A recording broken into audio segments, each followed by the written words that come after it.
देखिए, हम लोग समझते हैं ट्रेड यूनियन के बारे में। ट्रेड यूनियन क्या है, ट्रेड यूनियन का क्या इंपॉर्टेंस है इंडस्ट्री के अंदर, इसको हम लोग समझते हैं। Trade union can be defined as an organised association of workers. जो जितना भी वर्कर्स है उसका एक ऑर्गेनाइज्ड जो एसोसिएशन है इन अ ट्रेड और profession form to further their rights and interest. It is an organisation made up of members and its membership must be made up mainly of workers. क्या कह रहा है कि जैसे मान लीजिए ट्रेड यूनियन क्या है, तो ट्रेड यूनियन एक ऑर्गेनाइज्ड एसोसिएशन है, मतलब संगठित एक संगठन है। ठीक, किसका? इन अ ट्रेड और प्रोफेशन। जैसे मान लीजिए टेक्नीशियन है तो टेक्नीशियन का पूरा एसोसिएशन होगा, टीचर है टीचर का एसोसिएशन होगा, छात्र है छात्र का एसोसिएशन होगा। तो एक तरीके के लोग का ही जो संगठन है, ये अगर इंडस्ट्री में होता है तो उसको हम लोग ट्रेड यूनियन कहते हैं। अगर फैक्ट्री में जैसे मान लीजिए जितना वर्कर्स है तो वर्कर्स का जो एसोसिएशन होगा उसको हम लोग ट्रेड यूनियन कहेंगे। मतलब एक ही तरीके के प्रोफेशन का लोग अगर मान लीजिए अपना संगठन बनाता है, एक ऑर्गेनाइज्ड स्ट्रक्चर बनाता है, तो उसको हम लोग क्या कहते हैं? ट्रेड यूनियन कहते हैं। Trade union as a defined as a organised association of workers in a trade. एक ट्रेड में जो वर्कर्स है या प्रोफेशनल्स है, जो क्यों बनाया गया है कि वो फाइट करे अपने राइट के लिए, ठीक है ना, और अपने इंटरेस्ट के लिए फाइट करे और उसको समझे। It is an organisation made up of member. और जरूरी यह है कि ये जो संगठन है उसमें सदस्य कौन रहेंगे, तो वही लोग सदस्य भी होगा, वही उसका नेता भी होगा, मतलब एसोसिएशन का लोग ही सब कुछ होगा। It is an organisation made up of members. किससे बनेगा? उसी का मेंबर्स है। And its membership must be made mainly of workers. उसका जो मेंबरशिप बनने के लिए जरूरी है कि वो क्या होना चाहिए? एक वर्कर होना चाहिए। तो उसको हम लोग कहते हैं ट्रेड यूनियन। थोड़ा सा आगे और समझते हैं। तो फ्लीफो ने जो डेफिनेशन दिया था, फ्लीफो साहब ने क्या कहा था कि एक लेबर यूनियन और trade union is an organisation of workers. ये क्या है? संगठन है किसका? वर्कर्स का। Form to promote protect and improve. किस लिए बनाया गया है? तो प्रमोट करने के लिए, अपने एसोसिएशन को, अपने संगठन को प्रमोट करने के लिए, उसको बचाने के लिए, ठीक है ना, अपना जो भी उसका लोग है उस लोगों को बचाने के लिए, प्रमोट करने के लिए, प्रोटेक्ट करने के लिए और उसके इंप्रूवमेंट के लिए, उसके संगठन के इंप्रूवमेंट के लिए थ्रू कलेक्टिव एक्शन। सब लोग एक साथ मिलकर एक एक्शन लें। The social economic and political interest of its member. मतलब उसके संगठन के कैसा इंटरेस्ट? तो सोशल इंटरेस्ट, इकोनॉमिकल इंटरेस्ट और पॉलिटिकल इंटरेस्ट। जैसे मान लीजिए, सपोज कीजिए, आप लोग देखे होंगे कभी रेलवे का मेंस यूनियन का चुनाव होता है, ठीक है ना, उसका ट्रेड यूनियन का नेता बनता है लोग। तो उसका जब चुनाव होता है तो वो जो चुनाव में आप जाइएगा, कोई भी इलेक्शन होता है तो उस इलेक्शंस का क्या मोटिव होता है कि किन किन मुद्दे पे लोग चुनाव लड़ रहे हैं। सबसे पहले ये बोलता है कि क्या मुद्दा है आपका, क्यों लड़ रहे हैं। तो ये जो यूनियन बन रहा है, इस यूनियन का जो ऑब्जेक्टिव है बनने का, वो क्या है कि वो फॉर्म ही क्यों हुआ है कि प्रमोट करे, अपने एसोसिएशन के लोगों का प्रमोट करने के लिए, उसको प्रोटेक्ट करने के लिए और उसके इंप्रूवमेंट के लिए। कैसे? तो जैसे मान लीजिए एक आदमी कोई जाएगा और कहेगा कि हाँ हमारा जो है सो ये फैसिलिटीज था रेलवे में, ये अब नहीं मिल रहा है, मिलना चाहिए। तो कोई जो बड़ा पदाधिकारी होगा सुनेगा, उसकी बातों को नहीं सुनेगा, वो जाएगा। अगर कोई 5 आदमी जाएगा, बोलेगा कि हम जो है सो रिप्रेजेंटेटिव है पूरे जो है सो इंडिया का जितना टेक्नीशियन है या फिर कोई एक जोन का जितना टेक्नीशियन है उसका रिप्रेजेंटेटिव है हम, और ये फैसिलिटीज दूसरे जोन में मिल रहा है या पहले मिलता था, अब नहीं मिल रहा है, तो क्यों नहीं मिल रहा है। तो जो सामने जो पदाधिकारी बैठा होगा या जो ऊपर लोग बैठे होंगे, वो उसकी बातों को निश्चित रूप से चुनेगा। तो इसीलिए ट्रेड यूनियन का फॉर्मेशन है। ट्रेड यूनियन का फॉर्मेशन इसीलिए है कि इफेक्टिवली आप सोशली, इकोनॉमिकली, अब जैसे मान के चलो कि सोशली आप बातों को रख रहे हैं, अब जाने के लिए पैसा की जरूरत है, तो इकोनॉमिकल सब आदमी थोड़ा थोड़ा भी चंदा देगा तो बहुत सारा पैसा हो जाएगा एसोसिएशन के पास। और पॉलिटिकल उसका इंटरेस्ट है कि नेतृत्व करना है, तो ये जो है सो ये सारा चीज मिल करके क्या बनाता है? तो एक ट्रेड यूनियन बनाता है। तो ट्रेड यूनियन बनता क्यों है और काम क्या है, ये दोनों चीज डेफिनेशन में है कि बनने का ऑब्जेक्टिव है कि प्रमोट करना, प्रोटेक्ट करना और इम्प्रूव करना अपने लोगों को, और इसका कलेक्टिव थ्रू कलेक्टिव एक्शंस, एक साथ जो है सो एक्शन लेकर के the social, economical and political interest of its member. मतलब उसका सोशल इंटरेस्ट क्या है? जैसे मान लीजिए कि जो है सो लोग का जो है संगठन बना करके और मिलना, बातों को रखना, उसके बाद इकोनॉमिकल और फिर पॉलिटिकल इंटरेस्ट के अनुसार लोगों का संगठित होना ही क्या है, ट्रेड यूनियन है। अब इसके बाद है कुछ रोल्स ऑफ ट्रेड यूनियन का क्या रोल है। तो सबसे पहला रोल है कि जितना भी अपना एसोसिएशन है उस एसोसिएशन के लोगों को वेजेज और सैलरीज सही प्रोवाइड करवाना है, ठीक है ना। क्या है, wages and salaries are the most important subject of trade union. सबसे इंपॉर्टेंट जो सब्जेक्ट है ट्रेड यूनियन का वो क्या है, वेजेज और सैलरी।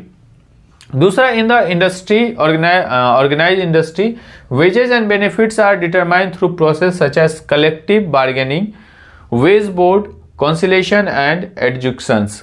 क्या है कि किसी भी फैक्ट्री में, किसी भी संगठन में, इंडस्ट्री में जो वेजेज है वो तय होता है कलेक्टिव बार्गेनिंग से। कलेक्टिव बार्गेनिंग कहते हैं मतलब किसी जो है सो मीटिंग में लोग जो है सो एकत्रित होकर के किसी एक पॉइंट पे नेगोशिएशन करते हैं, उसको हम लोग कलेक्टिव बार्गेनिंग कहते हैं।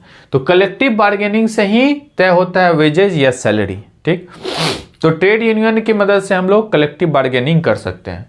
उसके बाद working of all these process deserve systematic inquiry, union power and objective facts hopefully influence the wages since through these forums. क्या कह रहा है कि अगर एसोसिएशन के माध्यम से जो वर्कर्स है वो किसी भी चीज़ों के बारे में जानकारी प्राप्त करना चाहें या फिर अपने बातों को रखना, अपने ऑब्जेक्टिव के लिए रखने के लिए क्या है, तो वेजेज या मतलब ट्रेड यूनियन जो है उसका रोल है कि अपनी बातों को रखे। Working of all this process deserve systematic inquiry, union power and objective factors hopefully influence the wage since through this forum. मतलब जो भी वेजेस है उसको कहीं ना कहीं प्रभावित करता है अगर मान लीजिए संगठित वे में जो है सो एक संगठन अपनी बातों को, जो भी इंडस्ट्री है उसके अंदर अगर रखती है तो उस पर कार्रवाई होगा और उनकी बातों को सुने जाने की जो प्रोबेबिलिटी है वो ज़्यादा होगी। इसके बाद है वर्किंग कंडीशंस। दूसरा जो ट्रेड यूनियन का जो मांग होता है वो होता है वर्किंग कंडीशन। वर्किंग कंडीशन कहते हैं कि जैसे मान लीजिए कि अब काम करने लोग जा रहे हैं, पानी की सुविधा नहीं है, तो ये तो है नहीं कि 8 घंटा 10 घंटा लोग रोज काम करेगा। पानी का सुविधा अगर कोई संगठन नहीं देगा, कोई ऑर्गेनाइजेशन नहीं देगा, कोई इंडस्ट्री नहीं देगा, तो इसका भी ध्यान रखना ट्रेड यूनियन का काम है कि भाई आप, मतलब ये मैं उदाहरण बता रहा हूँ। जैसे मान लीजिए another major objective of the trade union is to ensure the safety of workers. सबसे पहले क्या है, तो सेफ्टी होना चाहिए वर्कर्स का। While working every worker must be provided with basic facilities. जो मौलिक जो फैसिलिटी होना चाहिए वो वर्कर को मिलना चाहिए, जैसे पानी की सुविधा, मिनिमम वर्किंग आवर, एक जो है सो निश्चित जो है सो काम करने का समय तय होना चाहिए। पेड हॉलीडेज, मतलब पेड हॉलीडेज उसको मिलना चाहिए। जैसे मान लीजिए कि 30 दिन का एक मंथ होता है तो उसको एक छुट्टी मिलना चाहिए जिस छुट्टी का पैसा नहीं कटना चाहिए, तो उसको हम लोग कहते हैं पेड हॉलीडे, ठीक है ना। सोशल सिक्योरिटी मिलना चाहिए, सामाजिक जो है सो सिक्योरिटी उसको मिलना चाहिए। सेफ्टी इक्विपमेंट्स मिलना चाहिए, लाइट्स मिलना चाहिए, और भी जो चीज़ जिस भी काम के लिए ज़रूरी है उसके अनुसार सुविधा मिलना चाहिए। वर्किंग कंडीशन, पहला था सैलरी वेजेस, दूसरा था वर्किंग कंडीशंस। तीसरे पॉइंट को हम लोग देखते हैं। तीसरा पॉइंट है personal policy. Any personal policy of the employers with respect to promotions, transfer, training may be challenge by trade union if arbitrary. क्या कह रहा है कि अगर जरूरत होगा तो किसी भी तरीके का ट्रांसफर, किसी भी तरीके का ट्रेनिंग और किसी भी तरीके का जो है सो पोस्टिंग या प्रमोशंस, ये सारा कुछ को ट्रेड यूनियन को चैलेंज कर सकता है अगर उसको लगेगा कि ये अनफेयर है। तो जैसे मान लीजिए किसी का ट्रांसफ़र बेवजह कहीं भेज दिया गया, किसी को बेवजह ट्रेनिंग पे भेज दिया गया, मतलब सीनियर के ये करने के कारण, तो ये सब पे ट्रेड यूनियन, मतलब पर्सनल जो भी पॉलिसीज़ है उस पर ट्रेड यूनियन एक्शन ले सकती है। अब भेजेगा, ट्रांसफ़र करेगा किसी एक आदमी को, या फिर किसी एक आदमी को ट्रेनिंग पे भेजेगा या 5 आदमी को भेजेगा, तो उसके लिए ट्रेड यूनियन लेकिन आवाज़ उठा सकती है। ये नहीं कहेगा कि नहीं इसका इशू है, आप कौन होते हैं बोलने वाले, तो ऐसा नहीं है। ट्रेड यूनियन का प्रावधान है और ट्रेड यूनियन आपको इस पे प्रश्न पूछ सकती है। इसके बाद है डिसिप्लिन। अब ऐसा नहीं हो सकता है कि कोई पदाधिकारी जो है सो व्यक्तिगत, मान लीजिए कोई पदाधिकारी बोला कि ठीक है कल सब्जी लेते आना, अब आप उसका नहीं लाए, फिर अगले दिन जो है सो वो आपके साथ जो है सो कोई ये कर रहा है, कोई आपको सो कॉज दे रहा है या कुछ इस तरीके का चीज़, ट्रेड यूनियन उसमें आपको प्रोटेक्ट करती है। Trade union also protect worker from arbitrary discipline action taken by management, मतलब बेवजह का अगर कोई डिसिप्लिनरी एक्शन मैनेजमेंट ले रही है अगेंस्ट एनी वर्कर, किसी वर्कर के खिलाफ, no worker should be victim by management in the form of arbitrary transfer और सस्पेंशन। बेवजह किसी भी को भी आप ट्रांसफर या सस्पेंशन नहीं कर सकते हैं, अगर करते हैं तो ट्रेड यूनियन डिसिप्लिन के लिए भी काम करती है। ठीक, इसके बाद है वेलफेयर। वेलफेयर मतलब लोगों के विकास के लिए। जैसे मान लीजिए कहीं लोग काम कर रहे हैं, वहाँ मेस की सुविधा नहीं है, तो ट्रेड यूनियन का ये भी काम है कि वहाँ मेस की सुविधा जो है सो उपलब्ध करवाया जाए, तो इसके लिए आवाज़ उठाना। The major objective of trade union to work for the welfare of worker. Welfare of, अब मान लीजिए मेस बन जाएगा तो लोग जो है सो लोग खाने की सुविधा हो जाएगी। कोई जो है सो मान लीजिए कहीं एसोसिएशन है, मतलब लोग काम कर रहे हैं, फैक्ट्री है, वहाँ बस स्टॉप नहीं है या फिर जो है सो रेलवे का स्टॉप नहीं है, तो एसोसिएशन उसके लिए आवाज़ उठाती है कि यहाँ रेलवे का एक स्टॉप दीजिए या बहुत सारी ट्रेनों का ठहराव दीजिए, जिससे लोगों को आने जाने में सुविधा होगी। This includes welfare of family members और चिल्ड्रंस ऑफ द वर्कर। जैसे मान लीजिए कि कॉलोनी है, कॉलोनी में लोग रह रहे हैं, तो पार्क की सुविधा होनी चाहिए, पानी की सुविधा होना चाहिए, तो ये सारी चीज़ के लिए बिजली की सुविधा होना चाहिए। ये जो चाहे वो खुद का वर्कर का मामला हो या वर्कर के फैमिली का मामला हो, इस सारे के लिए ट्रेड यूनियन काम करती है, यानी वेलफेयर के लिए। आखिर ट्रेड यूनियन में लोग कौन है? तो वही लोग हैं जो उसमें काम कर रहे हैं किसी भी ऑर्गेनाइजेशन में, तो उसने मिलकर के ही ट्रेड यूनियन बनाया है, तो वो अपनी बातों को तो रखेंगे ही। इसके बाद है employees and employer relations. Trade union का ये भी कहा, जैसे मान के चलो कोई एम्प्लॉय है और जो एम्प्लॉयर्स है उसके बीच में कोई कन्फ्लिक्ट हो गया, तो ट्रेड यूनियन अपने स्तर से सोचती है कि पहले उसको क्या करें, निपटा लें। फॉर एन इंडस्ट्रियल पीस, हर कोई चाहता है कि उद्योग में क्या रहे, शांति रहे, तो इंडस्ट्रियल पीस के लिए must be harmony between employ and employers but due to superior power of management. कई बार क्या होता है कि मैनेजमेंट जो है दिखाता है कि नहीं हम ही सब कुछ है, तो superior power of management sometimes conflict arises. In this situation trade union represent the whole group, पूरे ग्रुप को ट्रेड यूनियन रिप्रेजेंट करता है, उसका जो नेता होगा वो पूरे ग्रुप को रिप्रेजेंट करेगा, of workers and continue negotiation with management के साथ नेगोशिएट करता है कि हम मामला को जो है सो कन्फ्लिक्ट को रिजॉल्व कर लिया जाए। इसके बाद 7th नंबर है safeguarding organisation and health and interest of the industry. क्या कर रहा है? Trade union also help in achieving employees satisfactions, employee का सेटिस्फेक्शन होना चाहिए। Trade union also help in better industrial relation by creating procedure to resolve the industrial dispute. Industrial dispute को कैसे भी करके रिजॉल्व करने की कोशिश होती है। ट्रेड एसोसिएशन का ये काम नहीं है कि डिस्प्यूट को और बढ़ाते जाए। उसके बाद है कलेक्टिव बार्गेनिंग। कलेक्टिव बार्गेनिंग हमने पहले भी बताया, किसी एक मुद्दा पे दो लोग मिलकर के जो है सो नेगोशिएशन करते हैं, उसको कलेक्टिव बार्गेनिंग कहते हैं। Collective bargaining the process where trade unions negotiate with employers. Employers के साथ ट्रेड यूनियन क्या करता है? नेगोशिएट करता है on the behalf of there member.